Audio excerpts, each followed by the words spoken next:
Welcome back as we continue our conversation on transformation of the property sector in South Africa. The CEO of the Property Charter is Portia Tau-Sekati. She's with me here on the program. We were talking earlier about the affordability level, according to one bank, Absa, you mentioned it by name, being at 800,000. Meaning, therefore, a lot of people would not qualify for such a bond, isn't it? No, it's absolutely correct. We have, however, there's been quite a good realization of that. And part of what the good initiative that also the city of Joburg is doing with part of the disposal of some of the 71 out of the total of the 500 pipeline product is really to be looking at products or houses where we can do rental between 800 and 1,000 rand, because there is the missing gap. And that's really between people that are earning between 5,000 rand and 15,000 rand, which is a gap market. A gap market in the sense that the banks are saying, you're not good enough for us to actually give you the money, but somebody else is saying, you know, we can't give you free houses because you're earning something. So it's that gap market that we're trying to fulfill. So the role, like what the city of Joburg with Johannesburg Property Company is doing, is really been how do we create an inclusive city? But this is part of a program of rejuvenating the city for them as they they bring everybody into the city and say, how do we rejuvenate the city? How do we address our issue, the issue of housing in the city as well? So we've realized the gap where the challenges with the bank, it's going to be that you can't afford. The challenge with free housing is that you've got something that you're earning, so we can't exactly give you free housing. We've got a lot more vulnerable people, like an old pensioner that's taking care of their grandkids, that we need how to give houses to.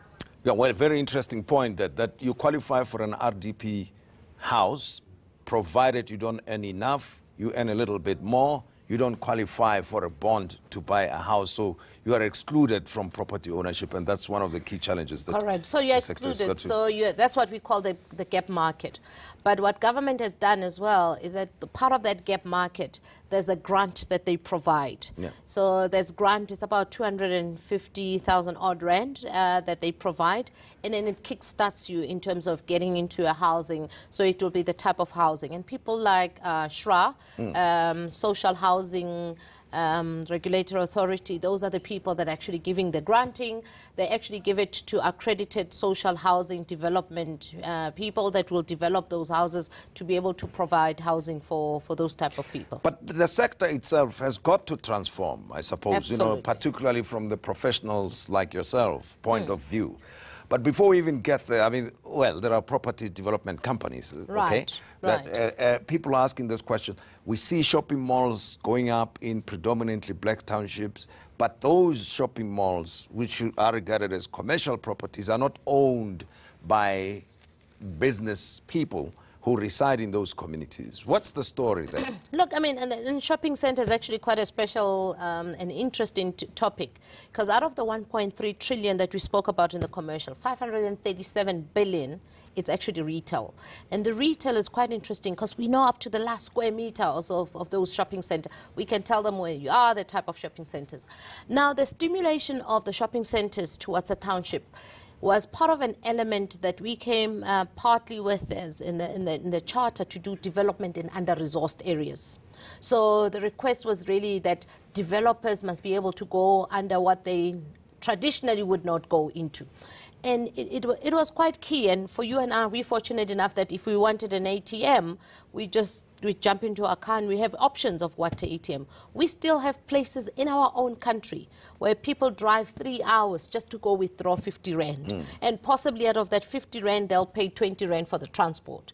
So development in under-resourced areas was meant to actually be able to say, bring development in what you would traditionally not necessarily develop. And we've seen a lot of the mushroom in the various areas, and there's been quite an uptake and quite an encouraging uptake. But even with that encouraging uptake, there's been unintended consequences. Amongst others, we were dealing with it about 2 weeks ago with the Presidential Council in East London. Those retail has cannibalized township economy. So the township economy saying, So we can't have a spaza because there's a Maponya mall across the road.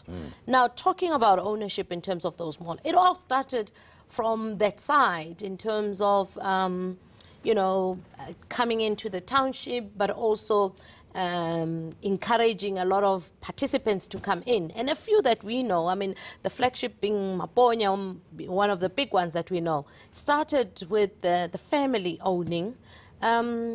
And, you know, it was disposed, redefined, also bought it now. So, and one needs to understand, you know, what are the challenges once you own and you give up. But it's not only even in the big businesses. It happens in a small, way. You know, I've got my own garage that has a spaza. Suddenly, I don't own it. I've given it to a Pakistan to sell it. Why? You know, you go in the middle of Soweto, you have a butcher that's owned by the Chinese, and so it goes. Huh? So it goes. Yeah. And it's intriguing to be able to understand why. So ownership is one part of the issue, right? And people can even see it for themselves. Yes. But there are other elements of transformation. Absolutely. Like real estate agents and other relevant issues, if you can mention a few of them. And you know what, actually out of them, you know, with commercial, you mentioned the biggest barrier is finance, and you know, you've got to pay a lot of equity, and with property, that equity is very high. Yeah. One of the areas where you actually don't even need financing, you don't need a lot of equity, it's real estate, residential, being estate agents. Well, I can tell you, I mean, at the end of 2017, there's 41,910 estate agents, the individuals in the country. Only 17% are black.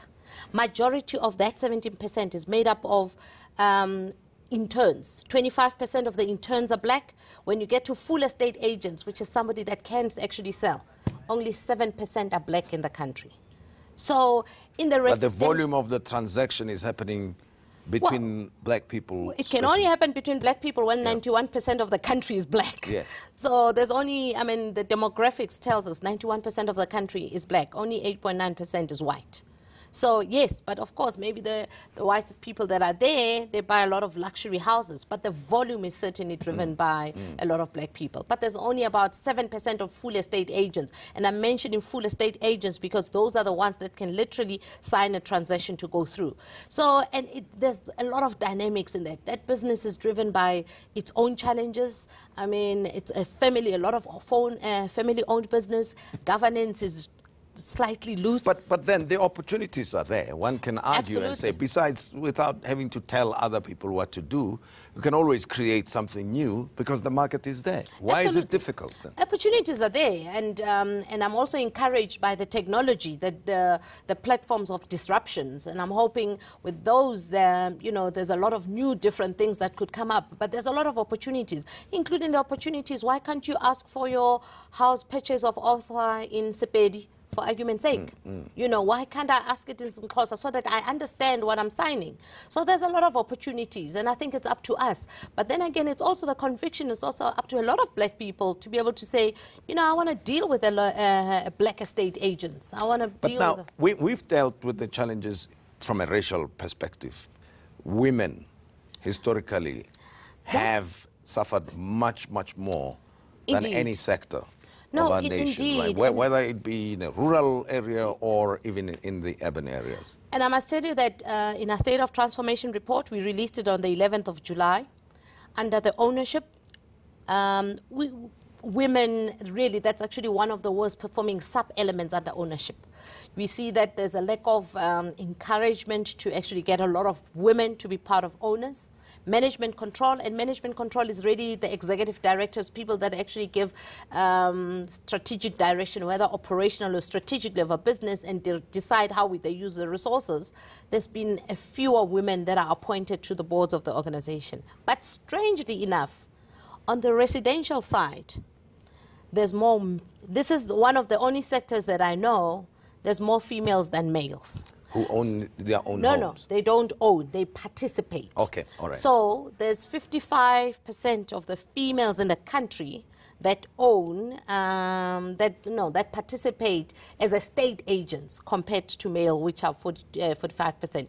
And even when you break it down, whether it be interns and be a full estate agents and attorneys, you know, they're still at least they're very proactive there. Except in one of those subcategories, principal, ownership. As we conclude then, give me your sense of where this whole property sector is going very briefly. What do you think? Look, I mean, we're certainly not where we should be. There's a lot of work that needs to be done. As a sector, we level 4B, recognition level 4, that's where we need to be. And we're certainly nothing close to where we should go. But the one thing that we're fortunate about is we covered a lot of ground. We know where we're going. The road is paved. We may not see the destination, but we know where we're going wrong. And there's very clear, concrete areas that we need to tackle in order to create intervention solutions for the property sector to turn around. Thank you very much, Ms. Portia Tau-Sekati, for having been our guest. And that's the CEO of the Property Transformation Council. As you've heard, property is a very, very important sector in our economy. And if you include private home ownership, the market is 5.8 trillion rands in value. So, very important. And many people still want to own their homes. In a short while after the break, we'll be taking a look at climate change with University of Free State water strategist Professor Anthony Turton.